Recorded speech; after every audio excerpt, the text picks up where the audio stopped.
باوەڕدار مردن لە پێشتە، بەڵام لە مردن مەترسە مادەم باوەڕداری، چونکە بەڕاستی بە مردن بەهۆی مردنەوە تۆ دەگەیتە خزمەتی خۆشەویستترین کەس کە خوای گەورەیە. ئینسان هەتا نەمرێت ناگاتە خزمەتی خوای گەورە، بۆیە مەترسە لە مردن. مردن گەیشتنە بە خزمەتی خوای گەورە، گەیشتنە بە خزمەتی پێغەمبەران سەلامی خوایان لەسەر بێ، گەیشتنە بە خزمەتی ئەو کەس و کارەی کە لە پێش خۆتەوە مردوونە، بەوان شاد دەبیتەوە، لە هەندێک دەترازەی بە هەندێکی تر شاد دەبیتەوە. پێغەمبەری خوا صلی الله علیه وسلم لە حەدیثێکی صحیحی بوخاری مسلمدا دەفەرمێ ئینسانی باوەڕدار لە کاتی سەرمەرگە، کاتێک کە مردنی ئامادە دەبێ و کاتی ڕۆحکێشانی دەست پێەکە، ئالەو کاتەدا لەو ساتە ناخۆشەدا دەفەرمێ مزگێنی بە چەند شتێک پێدرێ. بشیرە بیڕضوانی الله، پێی دەڵێن فڵان کەس مزگێنی بێ لێت خوای گەورە لێت ڕازیە. مزگێنی ئەوەی پێ ئەدرێ خوای گەورە ڕێز لە تۆ دەگرێ، مەترسە. مزگێنی ڕەحمەتی خوای پێ ئەدرێ، مەترسە خوا ڕەحمت لێیەکە. مزگێنی بەهەشتی پێ ئەدرێ، مەترسە تۆ ئەهلی بەهەشتی. بۆیە دەفەرمێ فەلەیسە شەیئون ئەحەبە ئیلەیهی میما ئەمامەه. یا ڕەبی خوای لەو کەسانەمان بگێڕی. ئالەو کاتەدا ئەو کەسە مزگێنی خۆشانەی پێ دەدرێ، هیچ شتێک نییە بەلایەوە خۆشەویستتر بێ لەوەی کە لە پێشێتی. واتە ئەو کاتێک کە مزگێنی بەهەشت و ڕەزامەندی خوا و ڕەحمی خوات پێ ئەدرێ، شتێک نییە بەلاتەوە خۆشەویستتر بێ لە مردن لەوەی کە لە دوای مردن دێ پێت خۆشە بگەیتە خزمەتی خوا، واتە حەزەکەی بمری لەو کاتەدا. خوای گەورەش پێی خۆشە بگاتە خزمەتی تۆ. خوای لەو کەسانەمان بگێڕی. ئەگە پێت خۆش بێ بگەیتە خزمەتی خوا، خوای گەورەش پێی خۆشە بگاتە خزمەتی تۆ. بۆیە کاتێک کە مزگێنی بەهەشتت پێدرا یەکسەر حەزەکەی بمریت. کاتێک کە پێغەمبەری خوا صلی الله علیه وسلم وەزعی خراپ بوو لە سەرمەرگە، فاتیمە ڕەزا و ڕەحمەتی خوای لێ بێ فەرمووی وای باوکم چەندە لە ناڕەحەتیایە، باوکم لە سەرمەرگایە. خۆشەویستی خوا فەرمی صلی الله علیه وسلم خەفەت مەخۆ، لەیس علی ئەبیکی کەرب بعد اليوم. لە دوای ئەمڕۆ ڕۆڵەگیان بەخوا باوکت ناخۆشی ناڕەحەتی نابینێتەوە. لە ناخۆشی ناڕەحەتی دنیا ڕزگاری دەبێت. بۆیە مردن گەشتنە بە خزمەتی خوای گەورە، بە خزمەتی پێغەمبەران و پیاوچاکان و خزم و کەسوکاری خۆت. مەترسە لە مردن، مەترسە لە مردن، چونکە بە مردن تۆی باوەڕدار کەسانێک دەبینی کە لە ژیانتا نەیانت بینیوە. لە حەدیثێکی صحیح جامع صغیر هاتۆ پێغەمبەری خوا فەرمێ صلی الله علیه وسلم ئەو کاتەی ئینسانی ئیماندار کاتی مردنی هات، کۆمەڵێک مەلایکەی جوان لە ئاسمانەوە بە فەرمانی خوا دێنە خوارەوە بۆ ڕۆحکێشانی هەموو ئیماندارێک. پێغەمبەری خوا فەرمێ صلی الله علیه وسلم ئەو مەلایکانە سەلامی خوایان لەسەر بێ دەم و چاویان زۆر سپی و جوانە، سپیە زۆر سپین، دەم و چاویان دەڵێی خۆرە، وەکو خۆر دەدرەوشێتەوە. کۆمەڵی مەلایکی ئاوا دێر بۆ لای تۆ، بۆ ترسی. بەس گرنگ ئەوەی ئیماندار بی و کردەوەت باش بێ. مەترسە، مردن سەرەتای هەموو خۆشیەکە. کۆمەڵی مەلایکە پێشوازی لە ڕۆحی تۆ دەکەن، بۆ ڕۆحکێشانی تۆ دێن، دەم و چاویان وەکو خۆر دەدرەوشێتەوە، زۆر سپی و جوانن. نەک تەنها دەم و چاویان جوانە، ئەوەندە ڕێزن لێ دەگرن کفنێکی جوانیان لە بەهەشتەوە بۆ هێناوە، بۆنێکی زۆر خۆشی لێ دێ، بۆنی بەهەشتیان بۆ هێناوە، بۆن عەتری بەهەشتیان بۆ هێناوە. ئەو کفنە لە بەهەشت هاتووە، ئەو عەترە لە بەهەشتەوە هاتووە. ئەوانە دێن بۆ خزمەتی تۆ ئەگەر تۆ باوەڕداری ڕاستەقی نەبی. مەترسە لە مردن، مردن زۆر خۆشە بۆ ئینسانی ئیماندار. وەڵڵاهی کاتی ئەو مەلایکانە دەبینی یەکسەر حەزەکەی زۆر ڕاحەت بکێشن، لەم دنیا پڕ لە خەم و خەفەت و کێشەی ڕزگارت بێ. بۆیە هەوڵ بدە بۆ ئەو ڕۆژە با ئەو مەلایکانە بە ئیزنی خوا بێن بە ڕۆحکێشانی ئێمە کە دەم و چاویان وەکو خۆر دەدرەوشێتەوە. سەلامی خوایان لەسەر بێ. ئەمە ئەوە دوای ئەوە لە خزمەتی تۆدا دادەنیشن. پێغەمبەری خوا فەرمێ صلی الله عليه وسلم هەتا چاوت بڕکا مەلایکەیە، هەتا چاوی تۆ بڕکا. چەند کیلۆمەتر چاوت بڕکا، ئەوەنە کیلۆمەتر مەلایکە سەلامی خوایان لەسەر بێ، هەموویان دەم و چاوێن وەکو خۆ دەدرێوشێتەوە، هەموویان سپین، کفنی بەهەشتیان پێیە، بۆن و عەتری بەهەشتیان پێیە. هەتا چاوت بڕکا دانیشن لە خزمەتی تۆدا بۆی ڕۆحت بکێشرێ و نەترسی. ئەو هەموو مەلایکە دەبینی، هەتا کاتی مردنت نەیە بەخوا مەلایکە نابینیت. بۆیە کەسانێک دەبینی کە لە ژیانتان نەیانت بینیوە، سەلامی خوایان لەسەر بێ، مەترسە لە مردن، ئەوان پێشوازی لە تۆ دەکەن. مەترسە لە مردن برای بەڕێزم، خوشکی بەڕێزم، چونکە بەڕاستی مەلەکول مەوت سەلامی خوای لەسەر بێ ڕێزێکی زۆر لە تۆ دەگرێ، کە مەلایکەی ڕوحکێشانە سەلامی خوای لەسەر بێ. پێغەمبەری خوا فەرمێ صلی الله عليه وسلم لە حەدیثێکی صحیح جامع صغیرە، دوایەوەی کە ئەمە ئینسانە بەڕێزە هەتا چاو بڕکا مەلایکە بە دەوری و دانیشتووە، ئەنجا مەلەکول مەوت دێ سەلامی خوایان لەسەر بێ، یەک بە یەک دێتە خزمەتمان سەلامی خوای لەسەر بێ بە فەرمانی خوا. بەڵام زۆر بەڕێزە، زۆر بە نەرمونیانی قسە لەگەڵ تۆدا دەکە، چونکە تۆ شایەنی ئەوەی خوای گەورە چی بێ بفەرمێ لەگەڵ عەبدەکەما چۆن بە دڵنیا بە مەلەکول مەوت بۆ شێوە دەبێت سەلامی خوای لەسەر بێ.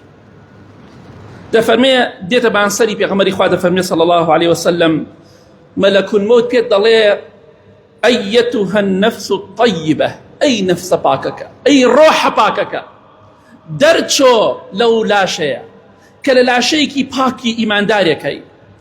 ئەها چیت پێ دەڵێ مەلەکول مەوت ترسناک نییە بۆ ئینسانی ئیماندار، زۆر خۆشەویستە، بەڕێزە، قسەی خۆشە.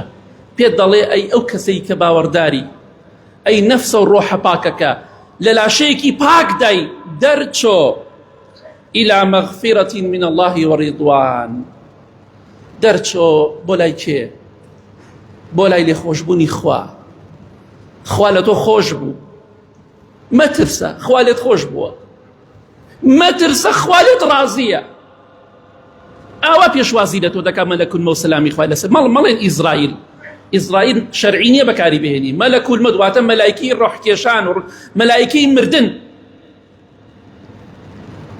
بەڵێ ئابەم شێوەیە تەعامل لەگەڵ تۆدا دەکە، هەڵس و کەوتە لەگەڵاکە، نەفسە پاکەکە، ڕۆحە پاکەکە، دەرچۆ بۆ ڕەزامەندی خوا و لێخۆشبوونی خوا.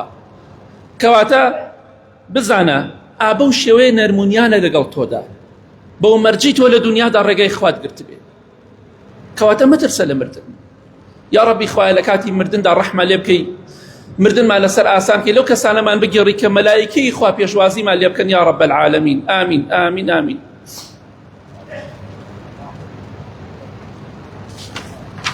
الحمد لله والصلاة والسلام على رسول الله وعلى آله وصحبه ومن والاه. مترسە لە مردن بەڕێزم، والله تۆ لە کاتی مردنتدا ئازار نادرێ، ئێش و ئازار ناچێژی، بەو شێوەیە کە کەسێکی بێباوەڕ و دوژمنێکی خوا دەیبینێت.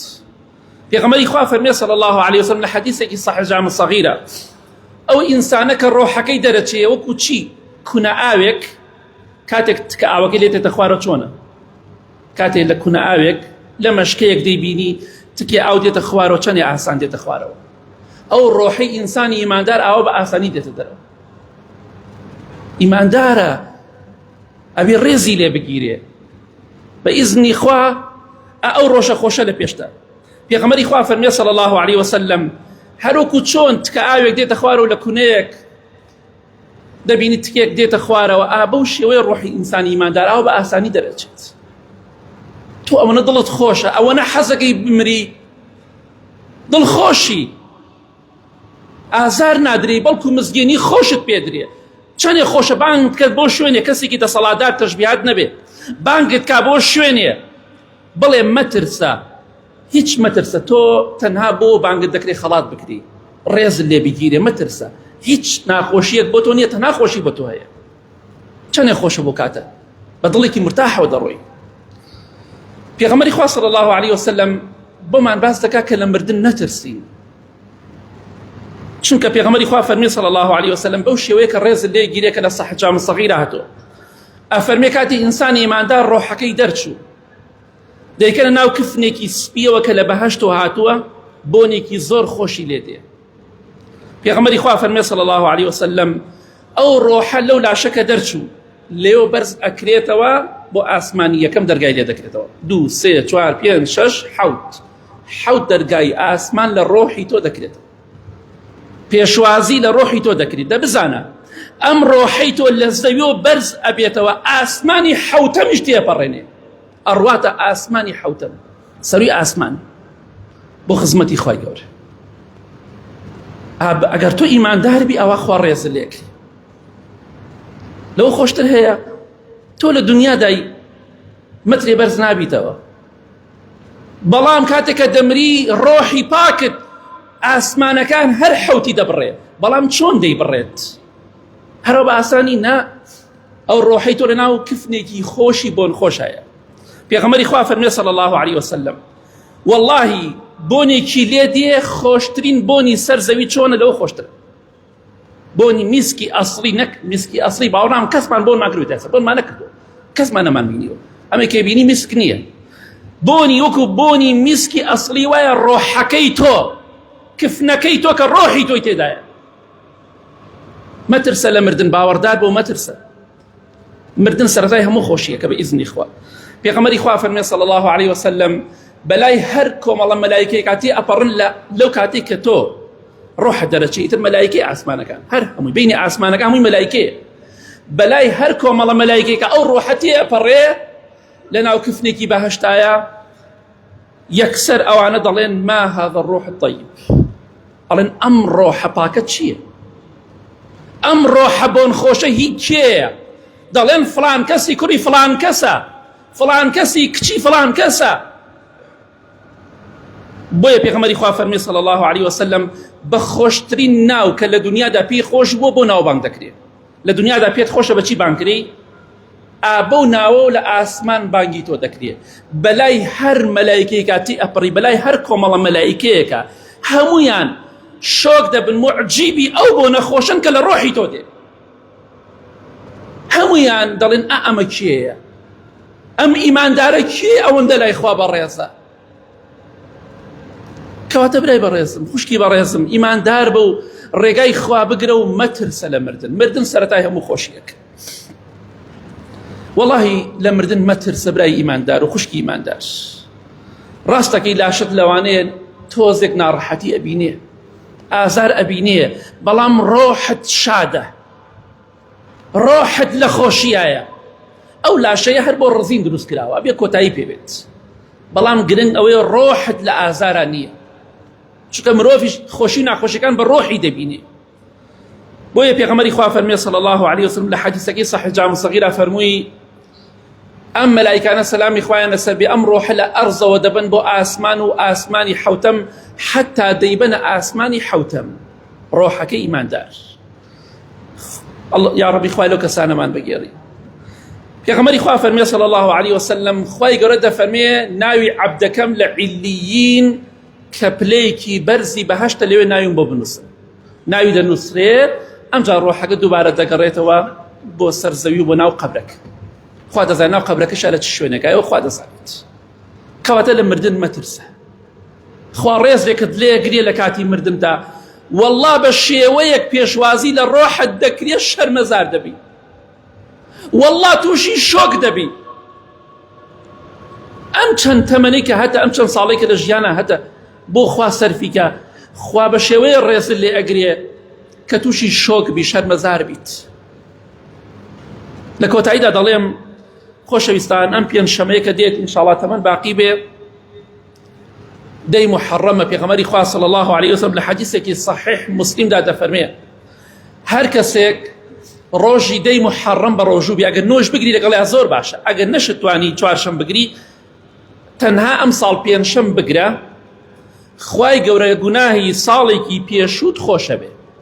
یەک ڕۆژێکە بیگرەوتەوە لە دەست خۆتی مەدە. ئەگەر بە ڕۆژوو بی خوای گەورە لە گوناهی یەک ساڵت خۆشە بێ. دەی محەڕەم بە ئیزنی خوا لە بیری مەکەن، ئەو لاشەیە دەڕزێ بە ڕۆژوو بین بۆی خوای گەورە ئینشاءڵڵا لە ئاگری جەهەنەم ڕزگارمان کات. اللهم اغفر للمؤمنين والمؤمنات والمسلمين والمسلمات الأحياء منهم والأموات من أهل السنة والجمعة والجماعات.